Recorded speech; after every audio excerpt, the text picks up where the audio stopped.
Hey guys, it's Nick, back for a Long Island Wargaming report on Risk Legacy.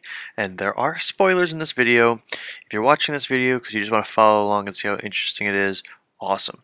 If you're watching this video because you might want to play Risk Legacy, don't watch the rest of the video. It's so much more interesting just to play the game because there are just events that happen and things that go down that you can only watch once, and it's more fun that way. So let's get into this one. This one's a pretty interesting one. This is going to be game 4. Nope, game 5. So based on the last pack that we opened, there are draft cards now, and these draft cards, there's one for each color for each player, and essentially we roll off, and then somebody gets to pick one, and then next person, next person, next person, and the last person gets to pick two, and then you work backwards.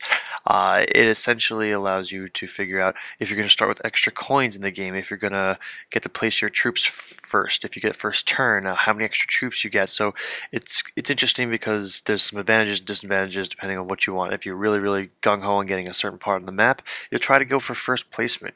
If you don't care and you want first turn so you can try to take some kills early game, that's fine. If you want extra troops, you'll take extra troops. So it's cool how the drafting works where it just adds another variable, which at times could seem a bit unfair, but this game is not at all balanced one bit. So don't think you're going to go into this with a super competitive attitude when you can get a faction that's dying. So you'll see.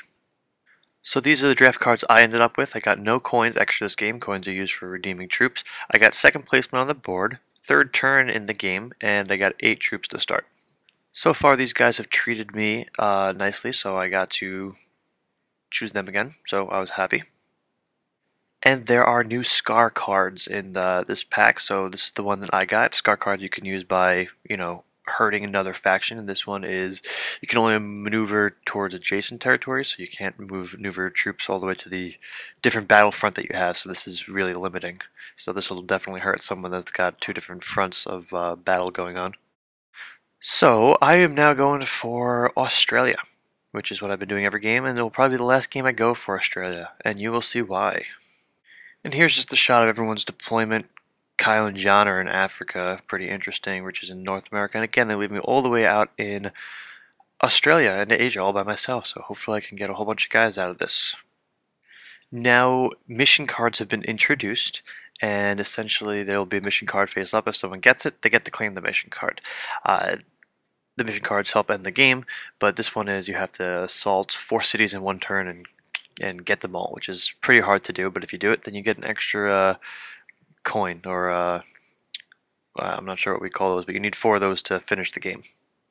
And now there's also events going down, which are pretty interesting. This event I got, and where it affected me, was the person who had the biggest population, and I was spreading out into Asia completely unmolested. Nobody was bothering me, and essentially the person with the largest population got to put 3 troops down, or just change the mission. And the last mission was hard to do, so I don't want anyone to be able to get the coin for that, so I left that, and I just took the extra troops. Another event had affected me. I controlled a major city on the board. This one essentially has a revolt or riots, as it says, and a bunch of the guys end up killing each other on my territory, which is funny but annoying. So after the riot, Indonesia is sitting with 1 guy. So here's a lay of the land. Rich is up in North America still. Kyle down in John down in South America, pushing into Africa and Europe a bit. Kyle's still kind of in that little corner in Africa. He's kind of not doing too well. But look at me. I got all of Australia, all of Asia.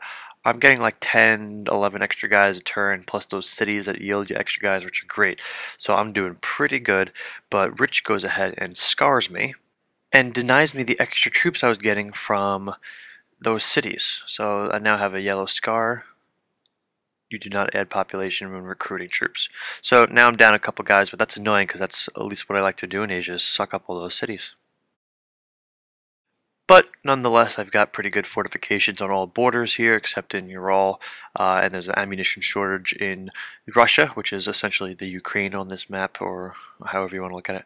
And yeah, so even up near Alaska, my guys won't be too affected. So I attacked Alaska and had really bad luck, and Rich had wanted nothing to do with it, so he pushed back, and now he's in, I forget what that's called, Yakashkush,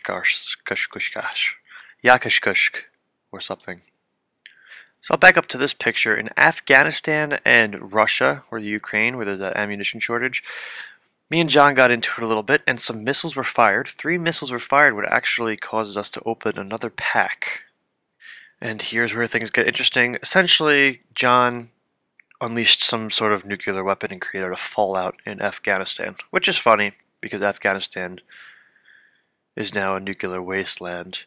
And it caused all of my surrounding territories and John in Russia, but what does that matter, to lose all their guys, essentially. So I went from having all of Asia and a nice income to losing all my cities and having a nuclear fallout in Asia and losing all my guys. So you could see I went from probably winning this game to losing it pretty badly. So that's pretty funny. And then the nuclear wasteland actually yields another faction, the mutants. The mutants have already a bunch of random abilities. They, from top to bottom, they get an extra coin for ending the game if they control the Fallout territory. When attacking the bringer of nuclear fire, that troop rerolls once. So John's army, or John's faction, if he uses it again, or whoever uses it, is considered the bringer of nuclear fire. So they will always reroll against that faction. Biohazard territories and mercenary territories are reversed, so you get extra guys from biohazard territories, and mercenaries you actually lose a guy. You don't lose troops in the Fallout, which is great, so that's an awesome capital for the mutants. I mean, Alien Island's an awesome capital for the aliens, but we don't have any alien players this game. And you can see over to the right there's scratch-off tabs. So these guys will actually evolve, which is really cool. So throughout the game there will be events where they can evolve, and we don't know what abilities they're going to get. So I'm pretty sure there's going to be one of us that always plays the mutants just because they're pretty freaking interesting. And they introduced a whole bunch of other event cards and stuff where the nuclear fallout will happen again and all the surrounding territories will get killed. But those cards, it actually says at the bottom after this card is played to rip up. So really, really interesting factors in this game. So just for the rest of the game, quickly, John assaulted Africa, which he was already in, and Kyle had like no guys left, and John brought in like 20, and Kyle had like 6. It might even have been more than 20, but that one little guy on top of Kyle's capital like completely killed all of John's guys, which were pretty funny.